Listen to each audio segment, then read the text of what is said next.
have to loop it.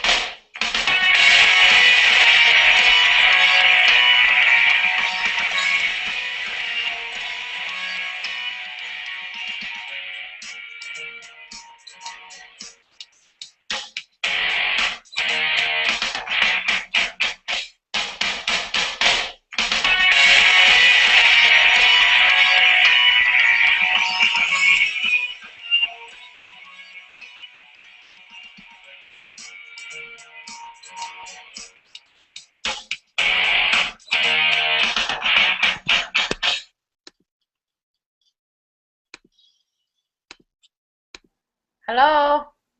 I'm on. Are you on? I'm on. I'm here. Well, hi. Hi. This is one of those days, isn't it? This has been a day, Katie. I am really unhappy, can I just tell you? Dude, you're about to bleed out of your eyeballs. I am. I've been kind of easygoing about it. You have, but you stress me out when you call me. You're like, all right, we need to do this at 8 o'clock, and we're doing it tonight, and we're going to do it, and blah, blah, blah. And I'm like, oh, my God, I'm sitting on the couch watching a movie, and you're really saying these things to me right now? It's only Friday night. Oh, Come my on. God. You have professed before that you are such a geek that you literally sit home on Friday nights. And I was going now to. we have proof. And I was going to. I had my alarm set for 7:30 because I had to do something for voice comments. Which, yes, we're going to do later. I know. Voice comments, we've got you. We've got you on the list. Test your junk out. Not junk. Cool stuff. So voice comments, we're not allowed to share the link yet, but they have some. Are we allowed to say what they're working on? Let's not. Okay. Voice comments is getting better, and we're testing it. Yeah. Yeah, I'm excited to do that, and I'm excited to do that after the show. We're going to record it, and then when we won't post it or anything. We'll record us testing it, and then we'll send the video directly to voice comments so they can see what we've done. Speaking of recording, Miss Katie, what happened to our episode last night? Would you like to tell our huge fan base that's listening right now? You know, I have no clue, but it was really glitchy last night. Yeah. I could not get on. I think we tried 3 times, more than that, probably more than that. And then I couldn't end the broadcast. And then after I ended it, it wasn't available for a while. And then when I went to bed last night, it was available. And my friend tried to watch last night at 10:15, and he said it took so long for it to load that he just gave up. Yeah. So we are recording a new episode tonight. Katie, do you have Camtasia going and recording us? Darn it. Can you see me? Yeah, hold on. I was so stressed out, I forgot that part. Ugh. All right, hold on. The worst date ever. Date? I know. Whole screen, where are you? Okay. Oh.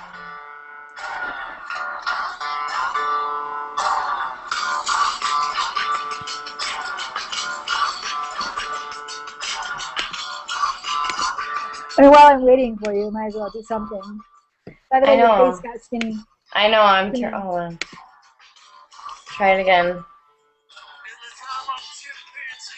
I don't know what happened to it.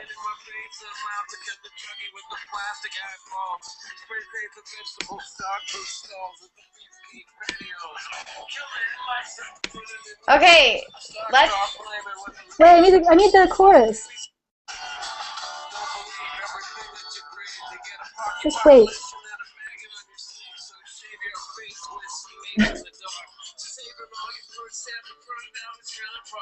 Oh. This is for you right here, baby. I'm waiting.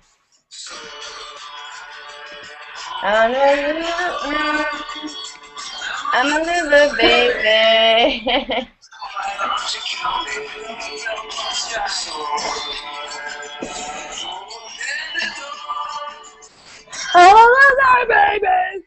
Okay, that's enough. You're cut off. I know. All right, so we should probably start the show, right? Yeah, After we yeah. complained about it being deleted, I think we're done. Do you have Camtasia going now? I do, and I think that's why my camera got skinny. Okay. I'm okay with that. So that is what we're going to do from now on. That is our workflow. We are going to make a copy of this, put it on Camtasia, and well, with Camtasia, and then we're going to post it to where, Katie? Do we have 1 terabyte of free storage online, every human being? Where is that? Flickr? Say it loud and proud, bitch! Flickr, Flickr, Flickr! Flickr, Flickr, Flickr, Flickr! FLICKR, bought by Yahoo. Every human in the world now has a free terabyte of storage. So we're going to open an account under Lady Geeks. We haven't done it yet?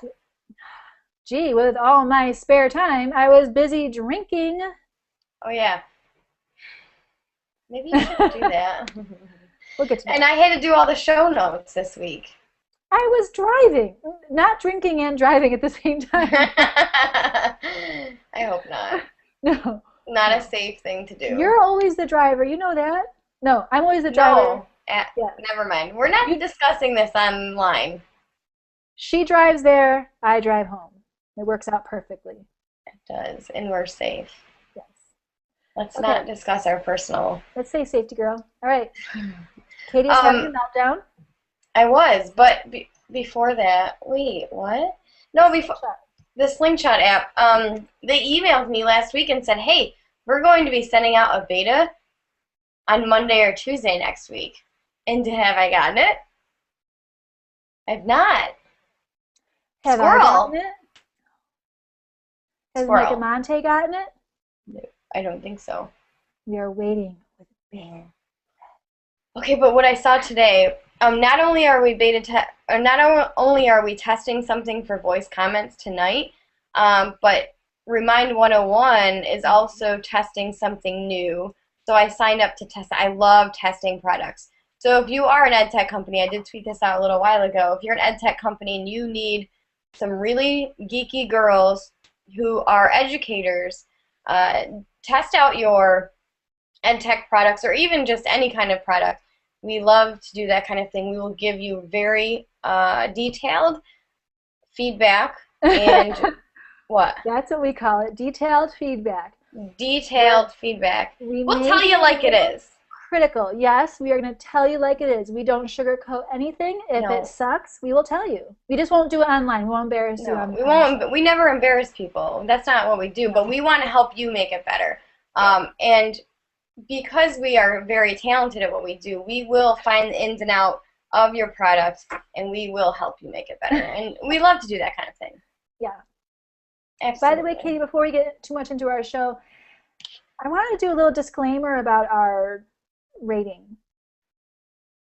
Because we've said before that we have a PG to PG-13 show. I just want to stress to people, it's a PG-13 show. Has to be. You had to change it. Because this is who I am, Katie. I'm not a PG girl. I'm not saying you shouldn't be, Shari. Yes. At all. Because you love me just the way I am. Just the way you are. Just the way you are. Exactly. And you know I have a potty mouth, but. It won't be R-rated. It won't be R-rated. We won't show boobies, but we may say the word boobies. That's the difference. Is that allowed in PG-13? Of course. No. I wanted to show you, and okay, can I show you something? Yes. I have to find it. Share it with me.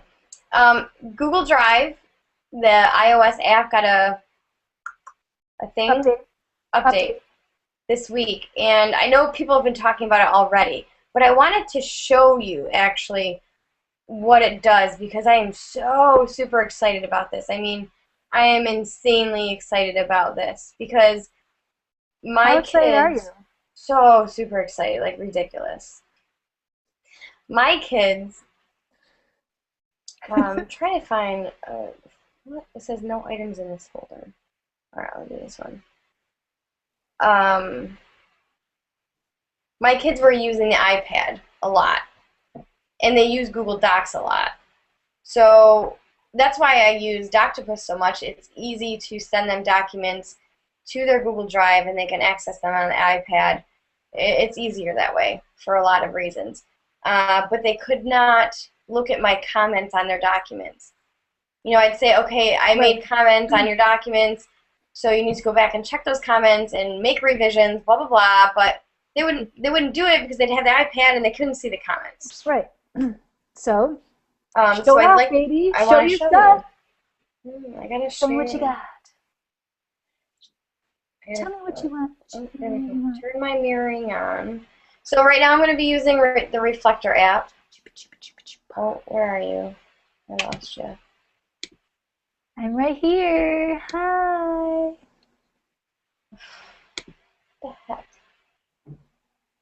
I'm on the wrong. I have too many desktops.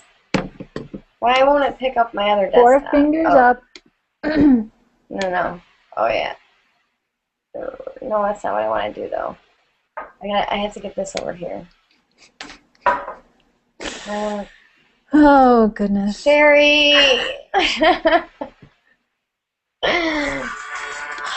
Stop.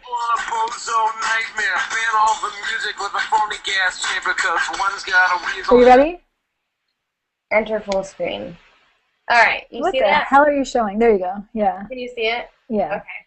So now on the app, this is a paragraph a kid wrote. It highlights the text that I had highlighted on my PC at school and made comments on. I can select that. I can just click on it with my thumb.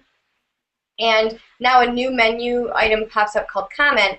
And when I click that, it brings up at the bottom, it highlights it in orange, just like it does on your web browser on Chrome. And then at the bottom, it brings up the comment that I had made. And I can resolve it, and I can reply to it. I can also make comments. That's what I was going to ask. How do you make a comment? Can you demo? Yeah. Oh. That was beautiful. This is inappropriate for an English classroom. The word together.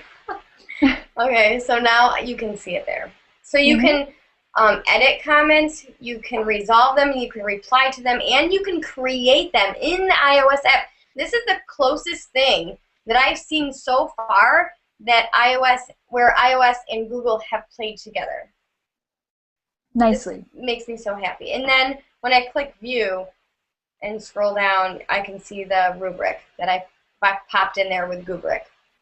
Because, you know, I'm going to be bugging you like crazy again at the end of the year, at the end of the summer, to help me get this all going next year. Absolutely. I love this stuff. I'm excited about it.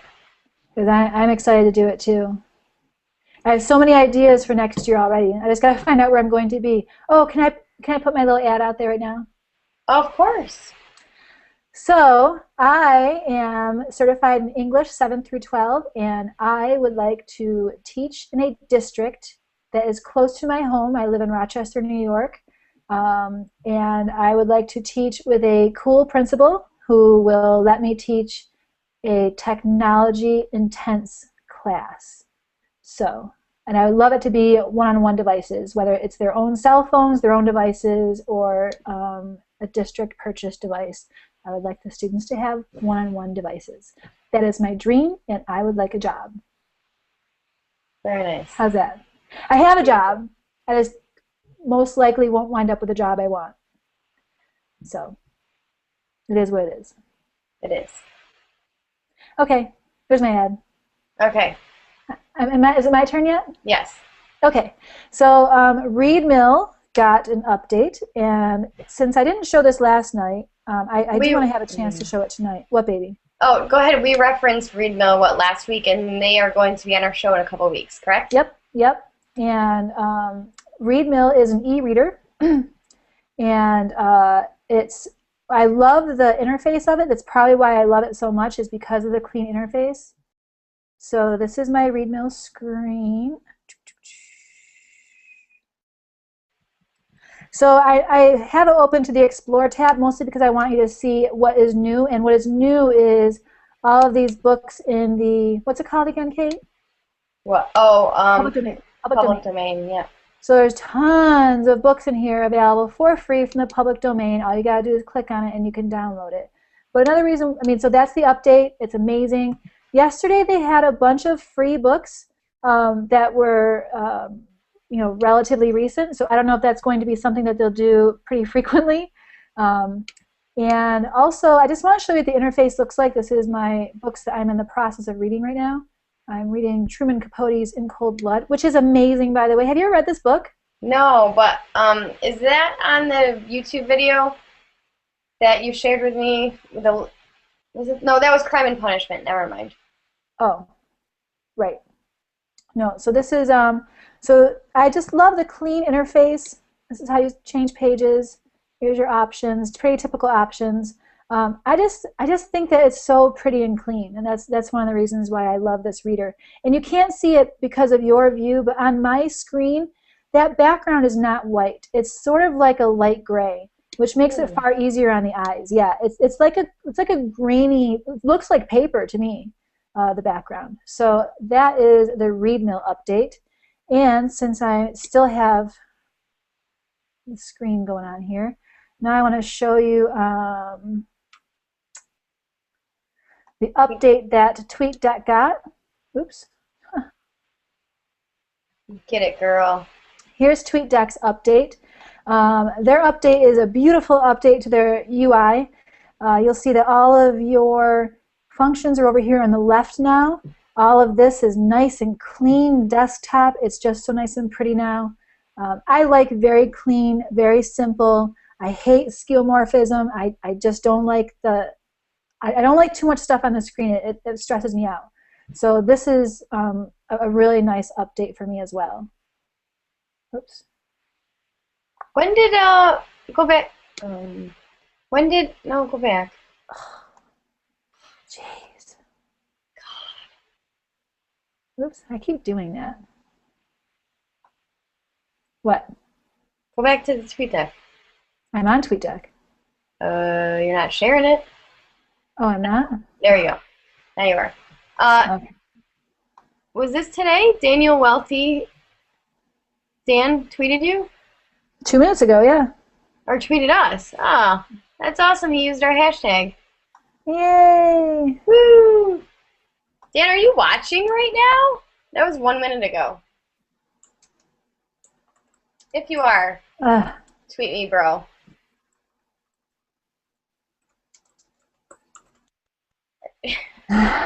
Okay. There's no more room. The next thing that we wanted to talk about, because our show tonight was about branding, and unfortunately, Christine couldn't be here again tonight to redo the show, but that's okay. We're going to do our best to represent her, because we met her back in November at an edtech conference that nicegate.org puts on every year. It's a 4-day conference, and this is where Shari and I met almost 4 years ago, not quite 4 years ago.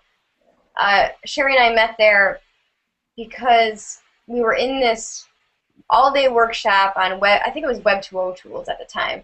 With Greg. Remember Greg? Yep. I still touch base with him every now and then. He's a great guy in Texas. But Shari had noticed that I was kind of off task a little bit during that conference, and I was on my... What happened was you were up in front of me and over a person, so yeah. I could see your laptop see my screen easily. And he was talking about Edmodo, and I was updating my Moodle at the time, and Shari noticed. And I went crazy, because if you're a Moodler, you totally understand that when you meet another Moodler, you are so excited. And one that uses it the way that we were, not just to disseminate information, but to interact with our students. Right, right. Moodle has a huge learning curve. So we know that when we find somebody else that uses Moodle to the caliber that we do, we're like, oh my God, we need to be friends. Which is where our brand came from, which is a nice segue, I think, to you telling people how we became the Lady Geeks, where it all came from, and what we're doing to brand ourselves. Okay, so after that day, we became fast edtech friends, and then eventually very, very, very close. We're sisters now, personal friends. We are family. But we were co-presenting for the first time ever in November of last year at the annual conference that we were just talking about, and we decided we needed a hashtag just to be fun. You know, we were on Twitter a lot, and we decided that Shari and I decided together that we needed to somehow put things out there that dealt with what we do together. We collaborate a lot, we learn technology a lot, we share technology a lot. You know, we're constantly in contact surrounding new things and what we've learned and what we're doing. And so we needed something to kind of just categorize ourselves on and give ourselves a web presence on Twitter. And at first it kind of started out silly. I was like, hey, we need a hashtag. And I was texting her, and I was like, wouldn't it be funny if we did, like, Geeky Girls, or what was the other one? Techie Tatas. That's right, Techie Tatas. Oh, there was one more. Dorky Dames. Yeah. We're girls. And then Shari was like, hey, how about Lady Geeks? I said, you got it, sister. And that's what started it. And so our next step was we made t-shirts, and we just thought that'd be kind of cool to wear t-shirts with our Twitter hashtags. We wanted to gain a Twitter following. Yeah. So on the front of the t-shirt, what, are you wearing it? No, remember I'm wearing my bacon shirt today. Oh, that's right. I was wearing it last night. I didn't show you what shirt I'm wearing tonight. What? Oh, is that Jacob? Team Jacob! You're such a So we made t-shirts that said hashtag Ladygeeks across the front with our Twitter handles on the back. And man, it blew up. Like, women were coming up to us and saying, hey, Lady Geeks, we want a t-shirt. We want to be a Lady Geek. And we're like, what? What is going on here? And then we went out to dinner with Mike and Ryan and Kevin. And Mike was like, what is this? Who are you? What are these Lady Geeks? Is this a mystery? This is so suspenseful. What are you doing with this? What is your brand? What? Where's your website? And I'm like, oh my God. I know, we have t-shirts. We have t-shirts. That is all. But he got us thinking. And then when we met Christine, we're like, wow, you know what?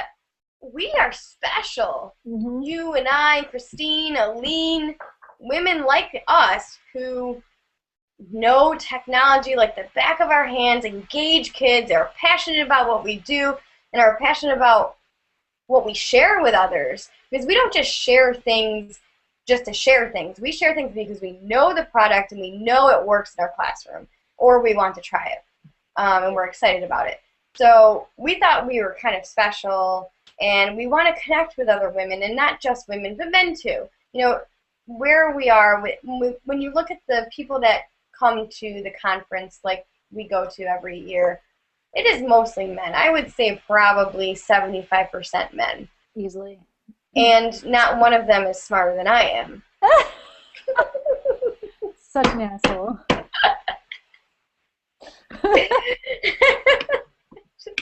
You know how I like the kid. She really is just egotistical, don't you worry. I bet Andrew is smarter than I am. And I think Mike and Ryan are like up here, like. Well, I didn't even mean to do that. It won't stop. There we go. Okay, right there.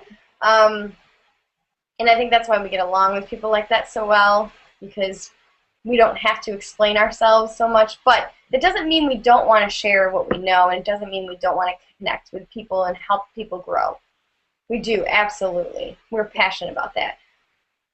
So that I kid. I really do. Whatever. Let's see. So, we came up with a mission statement, which is basically what I kind of just said. We are passionate about learning new technology. We're passionate about knowing what we know and then sharing what we know. Right. And that's what we put on our website.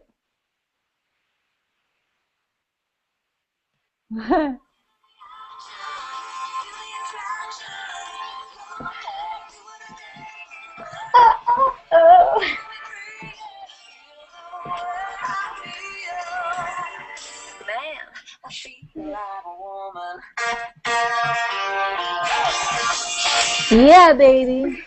Girl power.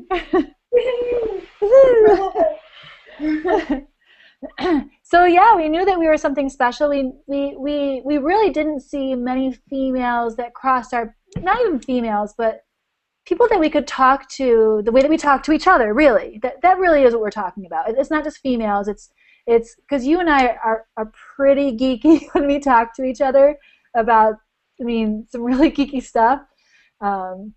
So that's really what we're talking about, is that we didn't meet many people who could carry on the conversations that we wanted to carry on.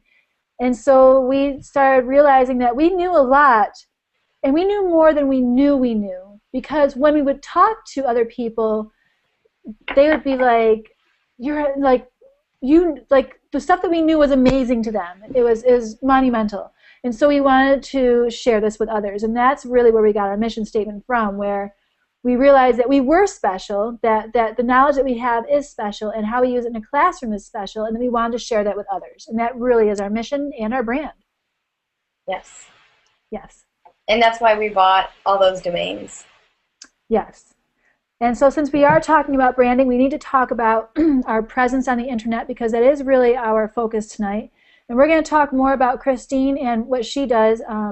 But first I wanted to get into Facebook, what people see on Facebook when we're on there, and what we don't want them to see on there.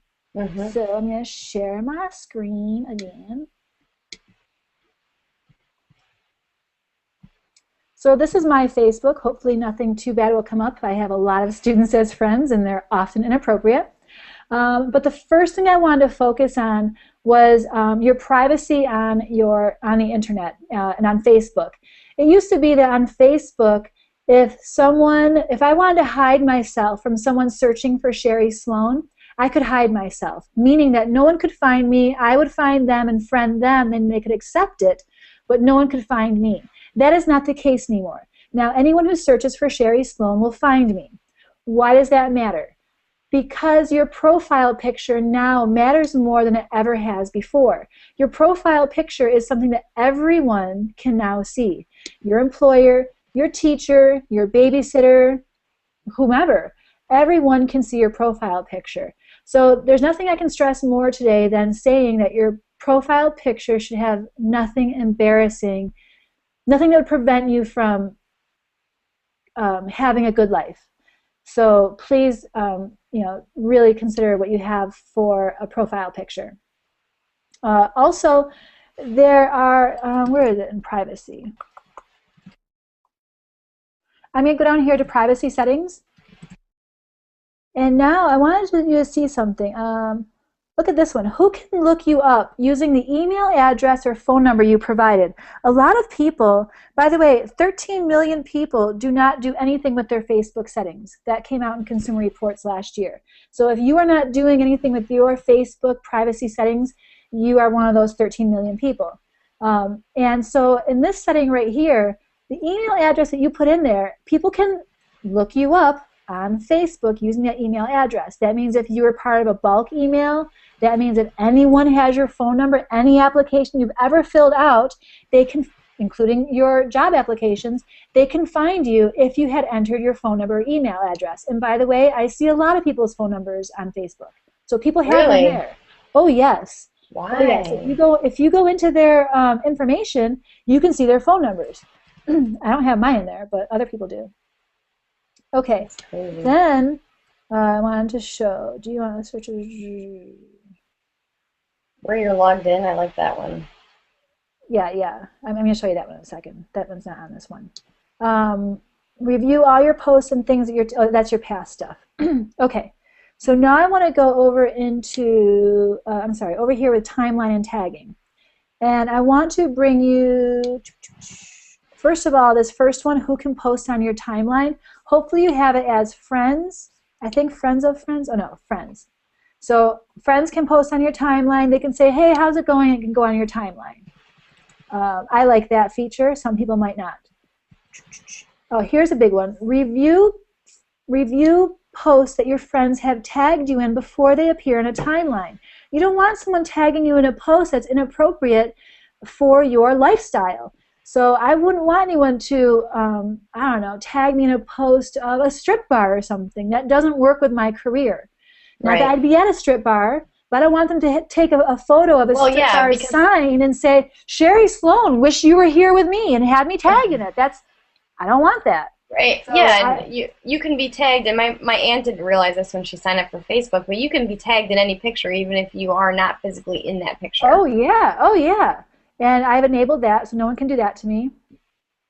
Uh, so this one here is the important one. Review what other people can see on your timeline. So if you are a stranger, Barack Obama, searching for me, I want to know what you can see of me as far as the privacy settings I've set. So now I'm going to view this as a stranger, and here's what a stranger sees in my timeline.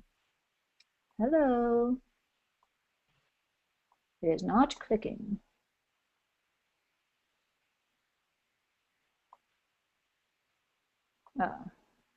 One thing at a time, maybe? View as. Well, that is not working. But if you click there, you will see what your Facebook looks like as someone else viewing it. I don't know why it's not working. Refresh it. Ooh, excuse me. Whew. Anyway, that normally works. Okay, who can see? Where's the other one? That's not it.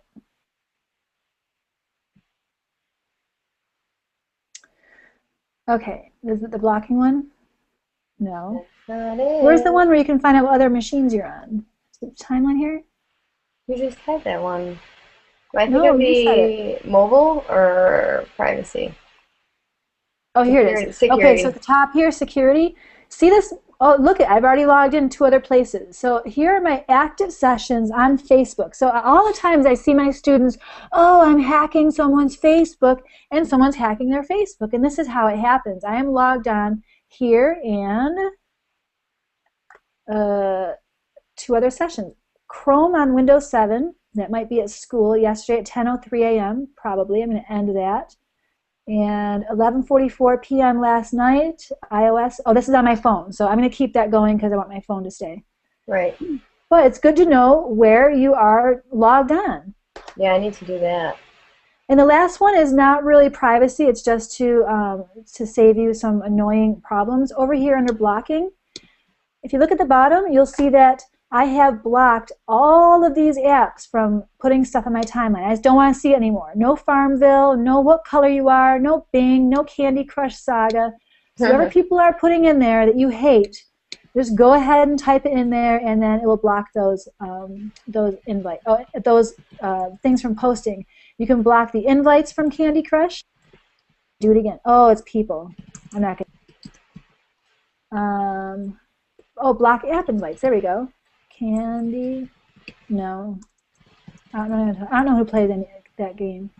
Block users. And you can block users. Ooh. I'm just trying to cover that screen up with my hand. You're an idiot. I've done that before. I don't want anyone to see that, even though I'm screen sharing. I didn't want that person to see I was blocking them. Whoopsie. All right, so there's Facebook, and Kitty, the reason why I had never done my Facebook settings up until now is because privacy settings have always been really annoying from Facebook. It's never been very easy, always very cumbersome, really hard to sift through the jargon, and it's still difficult. It's still not nearly as easy as I think it should be, but far easier than it was before. And that's why I really want to go over it, because I want one of or 2 or 10 or 20 of those 13 million people to change their privacy settings so that they can still use Facebook as an average citizen, but either be hidden or control what their students see. Or students controlling what your teachers can see. Mm-hmm. There's no reason why you can't be friends with your teacher, well, besides district policy. There's no reason you can't be friends with your teacher on Facebook as long as everyone has their privacy settings set properly. Right. And then I'm going to talk a little bit about Twitter, because Twitter is less private than Facebook. Your Twitter profile is equally as important as what you do tweet out. If you are a new educator or an educator, period, and you're new to Twitter, the first thing that you need to do is to make sure that you actually have a profile. Because when you start to follow people and they look at your profile and you have nothing there, you will be way less likely to connect with them. When somebody follows me and they have 3 other followers and they don't have a little bio, I'm like, oh, they're probably spam. Right. That's what I'm thinking. And that with a picture also, have an appropriate picture. Like Shari was talking about, have an appropriate picture on your Facebook, also on your Twitter. If you are using Twitter to connect with other educators, it is also important for you to know that we don't want to know everything that you do. It's great to be a human being, and it's great to show your personality, and it's great to say this and to say that. This is 3 different Facebook personalities I have. No, Twitter personalities. Or Twitter personalities I have.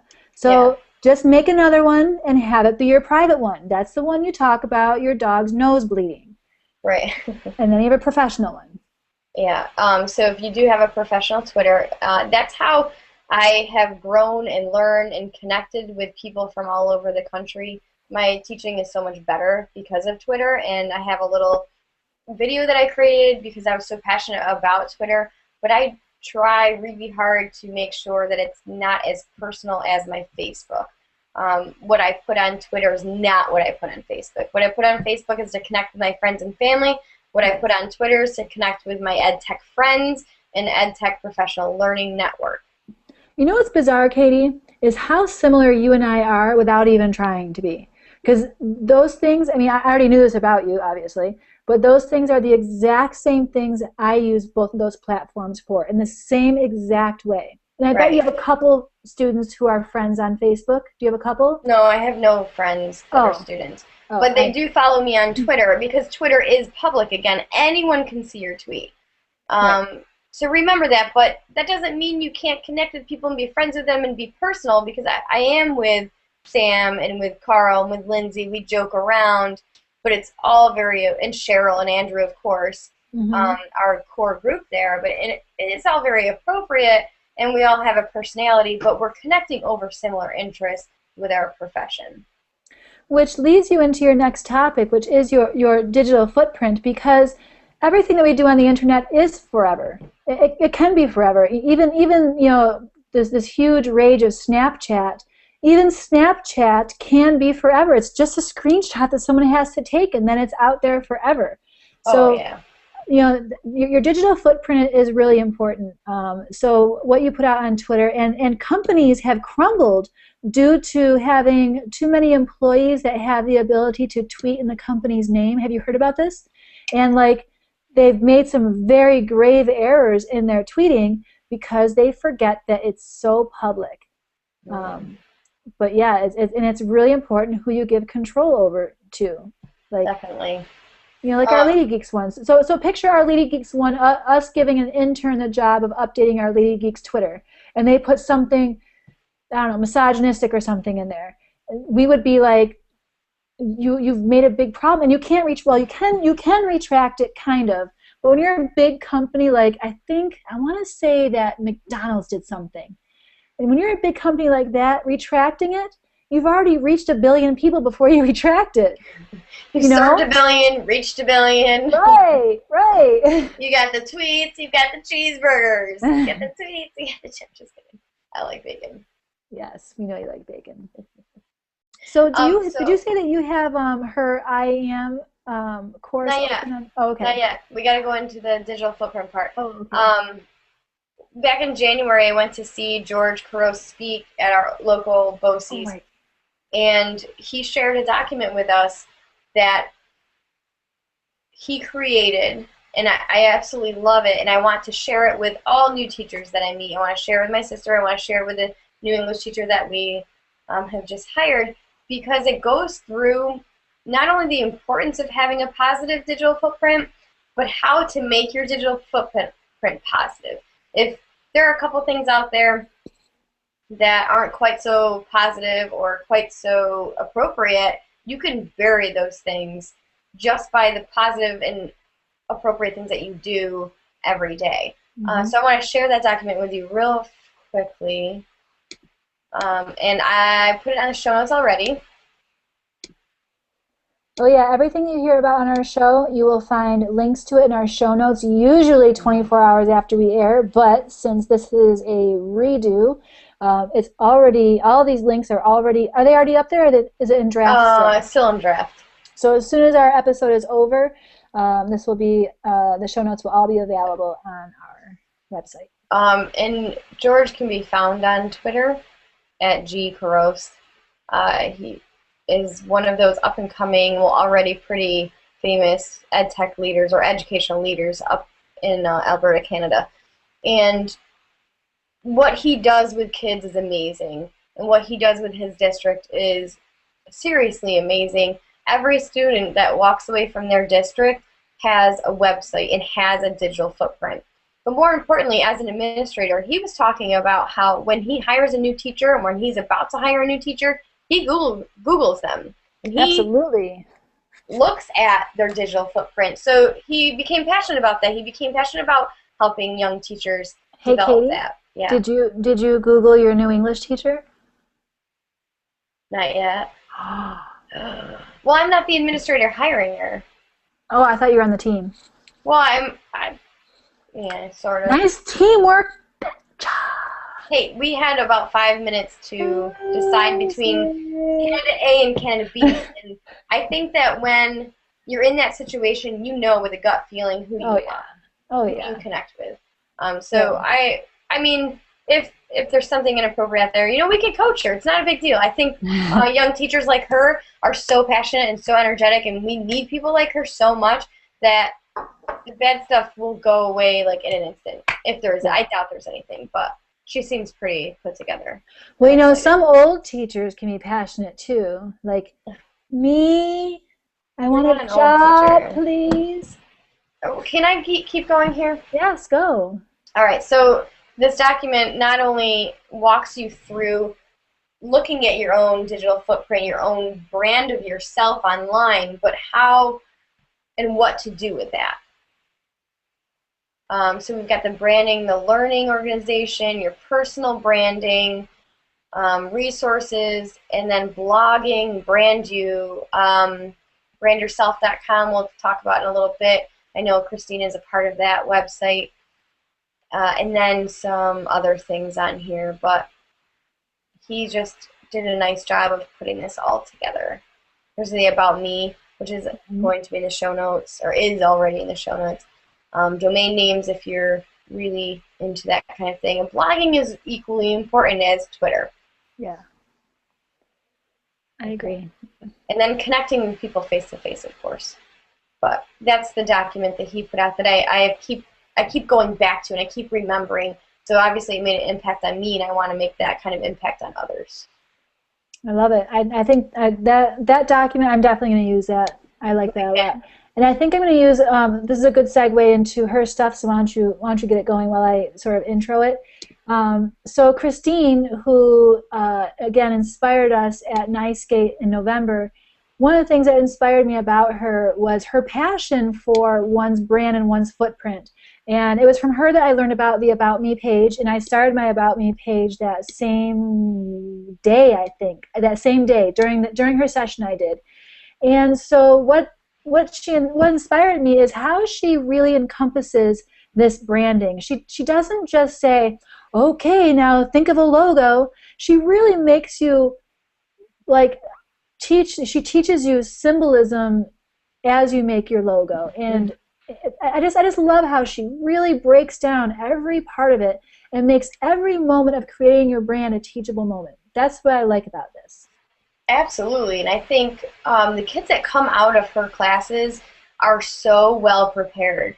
And she talked about having them go through a quote-unquote interview process where they're presenting their personal brand, and the questions that they're asked are super hard. So when they leave that high school, they're confident in who they are, they're confident in what they can do, and they are confident that they can present themselves to employers and get that job.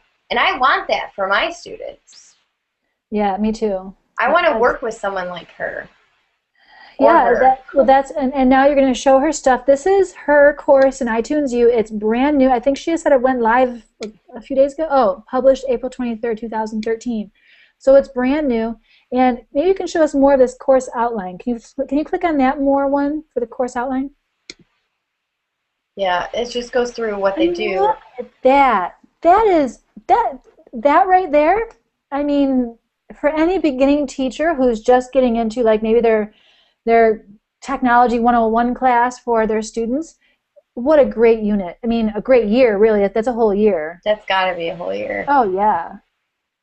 She's a digital arts teacher as well, so she talks about space, and visual space, and color scheme and themes and things like that with the kids as well. And it's not just about photography. It's not just about creating a logo. It's how does that logo symbolize you? How can you use these technology tools to present yourself and to symbolize what you're about?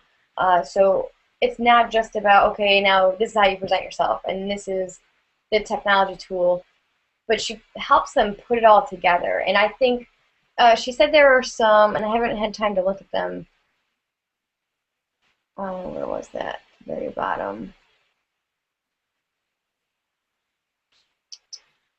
Oh, down here at the bottom, it says Ian Briggs sample, Ruby, Wes Camper font design. So she's put the kids' own work up there so that other educators that's in cool. in her building and other kids can see what the kids have done in the past, so they get an idea of, okay, this is what I'm looking to create. This is inspiring me to create my own. For me as a teacher, what you're describing is a model, and for me as a teacher, that I always have had a model since my first year of teaching, because I remember when I was in school and they would tell me, make a poster of, and I was like, I'm not artistic in any way, shape, or form. I can't even visualize this.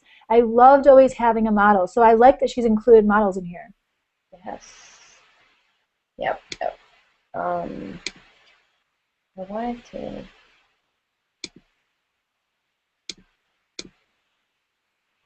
Well, that's not the. Oh no, I can see it. Are you gonna watch TV? No. I put it in here. This is his. Oh. Oh, it's a video. I didn't realize it was a video. Will it play? Yeah. Every person makes a mark in the world. Do you know yours? Do you know who you are? Does it matter? Do you matter? That's the About Me page. Yeah. To be aware of one's own identity is to grasp that which gives us purpose and meaning. Whether we realize it or not, every one of us leaves an indelible mark on our world. These are our individual legacies. Understanding who we are, where we've been, and where we are heading gives us each an irreplaceable, priceless identity, an unmistakable voice that needs to be heard, and a story that needs to be told. Treat yourself to brutal honesty. Do you really know yourself as well as you think? This is too inspiring. I can't. Ah, so good. It's too much. I can't. I love it. Oh, Me this is too. phenomenal. What happened to my screen? Can you still see me? Yeah, I can see you. Ah. Now, just out of curiosity, when you were watching that movie, was it like a low guy's voice? Yeah. Like a low voice. Okay. I wasn't sure if that was like being distorted. I loved it. I thought it was so cool. So resources are in their iTunes U. You can find that iTunes U link on our show notes as soon as we make those show notes live. But if you are in iTunes U app on your iOS device, just search Jenkintown, Jenkintown, and it'll come up right away as the I Am project or something, course. I Am. Awesome. It's phenomenal. You're right. That makes my brain fall out because I know. I hate that. Now I'm going to be up all night again. I know. That happens to me all the time, you know. I do. I'm right there with you. She also talked last night about and this is in the iTunes U course too, Visualize Me. It's a technology, a Web 2.0 tool to visualize your story. to the journey that you've taken. It's great for new teachers. She said she's walked into interviews and told her story with her Visualize Me. Nice. So that link is that on there. notes? That's not in the show notes, but it will be on the website as soon as we make those show notes live. It will be on the show notes. Yep. And then the resu.me is also on there. And then brandyourself.com, if you go there, you can sign up for a free account, and it will help you. Yes, do you have a question, dear? Visualizeme.com. Vizualize. Hold on. Vizualize. I tweeted them earlier. They're on Twitter. I'm putting in the show notes. Is it visualizeme.com? Yeah, I think. I don't know. It's okay. I'll let you go this time. Okay. Thanks. No problem. Are you done? With Christine's stuff? Yes. It's just so good. I just want to keep looking at it. But yeah. I know. Not that I really want to go off on this tangent, but I just wanted to tell you, speaking of things that are haunting us and that we can't forget, for me, it's that 14-minute video that I showed you, that you showed in your class of the independent learning project. I cannot stop thinking about it. I can't either. If anyone has not seen it, I'll tweet it out again tonight. And it's basically where a principal had the courage to let 9 students have no school for a whole semester. And during that time, they planned their own education by following their own passions, as well as creating a group project where they have to collaborate and work together to create that project. And it's a 1-semester opportunity for them, and it's amazing. It's absolutely where I want to not teach. I mean, they don't have a teacher. There's no teacher. There's advisors, but there's no teachers. And the kids meet without the teacher most of the time. Yes. Oh, my God. I know. When I saw that, and I showed it to my classes, and they're like, Miss Regan, why can't we go to a school like that? And they, you know what else they said? They said they would never let us do something like that here, ever. Nope. But why not? Because it's risky. It doesn't fit into the Common Core. It doesn't. How is that? I know, but they want to know how exactly is that going to raise test grades, which is sad. But they're seniors. They're not taking any tests. I mean, they're not taking, other than AP exams, they're done with the Regents. Ooh, for English anyway, in New York State. So why not? Why can't we pilot that? I just am so passionate about it. I texted it to our group message, and I said, you guys have to watch this. You have to spend the 14 minutes of your life being inspired by this. Anyway, we need to move on. Okay, so I'm moving on to... I'm sorry. I just get so passionate. One of the things that has kept me super busy this week has been trying to figure out how to get us onto iTunes. I have not figured it out yet. I'm very, very close.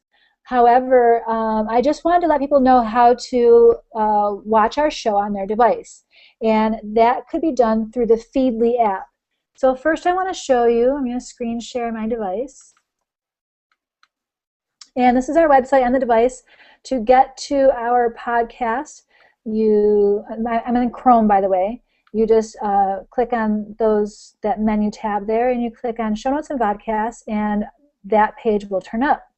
Then you scroll all the way to the bottom, and because you're looking for an RSS feed, and you'll see that all the way at the bottom. Come on. It's getting longer and longer. So there's our RSS feed. I'm going to hold it, click it, and hold it until this comes up. I'm going to copy the link URL. Then I'm going to go over to my Feedly app. And up in the search engine, I am going to tap in there to search. And I'm going to paste in my RSS feed and press search. And there we are. And I'm going to press the plus symbol to add us. Of course, I already have it. I think I already have us. That's awesome. And so that is how you can watch us. Feedly is free. Our show is free, of course. There we go. And now I can watch our episodes. And so there's a couple previous ones on there as well as number 6. So it looks like 4, 5, and 6 are just on there. And that is how you watch our show until I figure out iTunes. And I will figure out iTunes, I promise. That's so cool. And that's what I've been working on this week, is really that. We've both been working on our GCT video and application. Yeah, I'm almost done with that. And I really wanted to finish that tonight, but again, I was lambasted. Thank you, Google. Thank you, Google. It's Google's fault. Right. I'm up, right? Yes. Okay. Let me screen share this business. Do I want to do that way? How do I want to do this? Okay, I opened Grand Perspective, and I wanted to show you Grand Perspective because I've been running out of memory lately, and I'm not going to go into why I chose the MacBook Air, but if you've ever held a MacBook Air, you understand. I've had to since attach my terabyte, let me show you this business, external hard drive that weighs more than the MacBook Air. This is probably, let me see here, definitely weighs more. So I can't travel with that. And I wanted to figure out why I was taking up my memory so quickly. I think I bought this in January and it was done in February. And I do a lot of video editing. So while she is looking for that screen, let me tell you my experience with the Apple Store. Are you getting it? I have it. I just wanted to show you what the terabyte looked like. Oh. Okay, so I opened Grand Perspective. It is this little applet, software applet that you can download. It's totally free. And I'm going to analyze my hard drive here. And go ahead, keep talking. Okay, so what I've been talking to Katie about lately is when I went into the Apple Store and I told him that I would be messing with iMovie a lot and now Camtasia, and I told him I wanted the MacBook Air, he said that is not the device that you want because it doesn't have enough storage on it and video files are huge. Now I realize that Katie likes her lightweight Mac, but I am trying to convince her right now that if she goes to the Apple Store, they will do this with no problem whatsoever, no questions asked, and they'll put all of your stuff from one machine to the other, but I still think that the MacBook Air is not the device for you. It's so light and pretty. You have an iPad for that. But I don't use it because I have the MacBook Air. Right, but where are you bringing your MacBook Air that you have to carry around? I've been everywhere, man. I've been everywhere. 'Cause you're a pussy. Just kidding. Anyway, is it my turn? I gotta do my podcast. Yeah, go ahead because it's still scanning. While we're waiting for it to scan, my podcast of the week this week. Done. Shut up. Let me do it real quick. Okay. I'm sorry. This is so cool, though. It's so pretty. Oh, I want that. Take a screenshot of that. I want that for my phone. Okay. Screenshot. Now, what this does is scan your hard drive and scans all the files and then gives you a visual representation. So right now I'm taking up 52.5 gigabytes out of 60. I don't know how. I have to empty my trash. So when I hover over this, it sorts it by file, and it shows that this file is bigger than these other ones over here. And at the bottom there, it tells you how many gigabytes or how much memory it's taking up, and then where it is. And these two files are together, and they're in the same folder. You see, it says user, kitty reading, trash, both of them. And so they're sorted. If I open up the drawer, I can change the color scheme, which I think is cool. Oh, isn't that so cool? pretty. And I can color it by folder, or I can color it by file type. So all of the unknown file types are blue. What? So what I love knowing the biggest screen, the biggest squares are things I don't know. Yeah. Well, these are CamRecs. They're Camtasia recordings. Oh. So it's just not recognizing the CamProj and the CamRec. But over here, this is what I've been having trouble with. So if anybody out there knows what WTF this is, it's making me so mad. I've tried to delete it 4 times, and I've emptied my trash can 4 times, and it comes back every time. It's called Pleep Image. 4 gigabytes. 4 gigabytes. Did you Google For it? something? No. I haven't. What? I didn't Google it. So that's my tech of the week because it's so cool. It is very cool. But Katie, as you were talking about that, something came up, and it's going to go back to something that you're passionate about, and that is the Slingshot app, possible new app that we're supposed to be testing the beta for. And we were curious about what it does. And the reason why this just came up to me is because I just took a screenshot of your screen, and I want to put it on my phone as my screensaver because I'm weird. Mm-hmm. But I want to show you that what I think that thing is going to do is, if you look over here on my screen, oops, don't want to see my messages. No, cover that up. Cover that up. Let's cover it up. Da-da-da-da. Over here, you'll see in the screenshot I just took, and it went directly to my desktop. What I think Slingshot app is going to do is something very similar to what Windows 7 does. Windows 7, when you do a screenshot, it automatically puts it in your clipboard. So that if you go... That's all PCs, though. What? That's all PCs, not just Windows 7. Oh. Well, is it in your clipboard, and the very next thing you do and you paste it and it's in your paste? Absolutely. Oh. So anyway, that's something that Windows already does, and so I'm thinking that is what Slingshot is going to do. I think that like these 6 screenshots that you see on my desktop here, I think those are going to go into the app, and then they'll be there and easy to access from your devices. That's what I think Slingshot is going to do, instead of putting it on my desktop. But yeah, Slingshot, just let us know, because we really want to test your product. Not only that, I hope it does more than just put the freaking shot on my clipboard. Like, that to me seems too simple.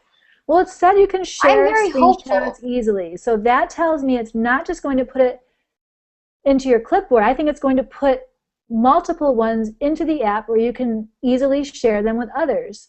Like, I just want to take it, like, I just want to paste it into something as soon as I do it. Yeah, I agree with you on that, but I don't... What's the point of testing a beta app if that's all it does? I don't know. Let's stop speculating. I'm waiting with a bated breath. So my podcast of the week Squirrell. is... I'm sorry. No. I'm still using the Downcast as my podcast catcher. It's $1.99 in the iTunes store. I still love it for many reasons, mostly because I'm used to it, although I am going to test the Stitcher app. Are you testing it now, Stitcher? Yes. Okay. I like it a lot, actually, and it's quite robust for being a free app. I think what I want you to do next week, Kate, is tell us what you like about it. Okay. Okay. But my podcast of the week is i5 for the iPhone. The star of that show is Sarah Lane, is the podcaster. There are many things I like about this show. First of all, I watched another one of her shows called The Social Hour. She does that with Amber MacArthur, and they really talk about the social, the internet and its social capabilities, and new social products and such. But what I love about this show, i5, it's also part of the Twit network, and Twit stands for This Week in Education, or This Week in Technology, yeah. sorry. And her show is only 10 minutes long, which for me sometimes is the perfect length for a 10-minute trip somewhere, a 12-minute trip somewhere. And I like that it's just quick, and I always learn something. And she has a segment called Duh Tips, and it could be something as easy as, what did I say? I remember when I first met Katie, her home button was stuck. And so she had like a virtual home button on the screen, and that's called Assistive Touch. Assistive Touch, right. But so she'll cover something like that, just a duh tip if your button gets stuck. In fact, she does it this week on the show. But she also does things like tech gossip, little tips and tricks with your phone, and of course apps. So again, that is called i5 for the iPhone, and it's part of the Twit network, and it stars Sarah Lane, and I just love it. 10 minutes long. I like that it's only 10 minutes because I get bored. Yes. I get bored fast. Squirrel. All right, well, you said your thing, and I don't think I have anything more. I think I'm done. I think I'm done too. We did okay. What? We did okay, considering the fact that... Christine. We filled up the time. Yeah, well, I mean, I feel like we represented Christine well. She is an amazing person to follow. Please follow her. Again, you'll find her link on our show notes, so please look for her Twitter link. Follow her. She's extremely interesting. Really interesting. And get that iTunes U course. Katie, I want to teach something like that so bad. It'd be so fun. Me too. All right. I'm done with you. I'm done with you. Okay. All right, love you, Dolly. Love you too. Bye. Bye.